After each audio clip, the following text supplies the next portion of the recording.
এখন বাজে প্রায় বেলা 12টা। এই যে জুস বানাবে সাহেব, জুসের জন্য এগুলো রেডি করে নিয়েছে। আর আমি রান্না বান্না করব, সিম দিয়ে এই গুঁড়া মাছ চচ্চড়ি করব আর রান্না করব মুরগি।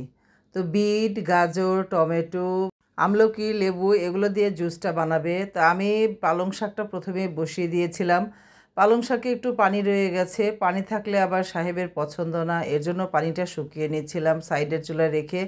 আর এইখানে আমি মুরগিটা ভুনে নিচ্ছি। মুরগিতে কি হয়েছে, অনেকগুলো পা ছিল। এর আগে যে মুরগি যে রান্না করেছিলাম সেই পাগুলোও ছিল, আর এই পার সাথে এই মুরগির সাথে মিলিয়ে দিলাম আর কি, দিয়ে একদম ভুনা করে নিচ্ছি। মুরগিতে এভাবে পা খেতে ভালোই লাগে, কিন্তু সাহেব যদি দেখে মুরগিতে পা দিয়েছি তাহলে সে মুরগি খেতেই চাইবে না। আর মুরগিটা ভুনছি আর ভাবলাম এদিকে সিমের চচ্চড়িটা রেডি করে নেই, কারণ শাকটা পানি শুকিয়ে গেছে, নামিয়ে দিলাম। আর এখানে সব ধরনের মশলা দিয়েছি, দিয়ে একদম মশলাটা মেখে নিব ভালো করে। তার আগে একটু তরকারিটা নেড়ে নেই, মানে মুরগির তরকারিটা নেড়ে একটু ঝোল দিয়ে দেই, কারণ এটা নাড়তে না হলে তাহলে কিন্তু পুড়ে যাবে, নাড়তে না পারলে আর কি।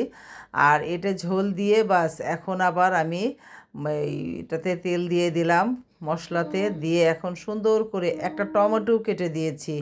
এর চচ্চড়িতে একটা টমেটো দিতে পারলে খুবই ভালো লাগে, একটু টকটক ভাব আসে, খেতে ভালো লাগে। আর আমি কিন্তু অনেকগুলো ওই যে পেঁয়াজের ফুলগুলো আছে না, সেই ফুল একদম কুচি করে কেটে নিয়েছি, সেগুলোই দিয়ে দিলাম। মেখে একদম ভালো করে মাখতে হবে। এই মাখাটা এমনভাবে মাখতে হবে যেন মাখতে মাখতে সবজিগুলো নরম হয়ে আসে। আর তখনই দিয়ে দিব এই যে মাছগুলো, গুঁড়া মাছ। মাছ বেশি দেইনি আমি, কিন্তু মাছ যেগুলো ধুয়েছিলাম অর্ধেকটা নিয়েছি আর বাকি অর্ধেকটা রেখে দিয়েছি। বেশি মাছ হলে কাটা কাটা লাগবে, খেতে ভালো লাগবে না। অল্প মাছ আর সবজি বেশি হলেই বেশি ভালো লাগে।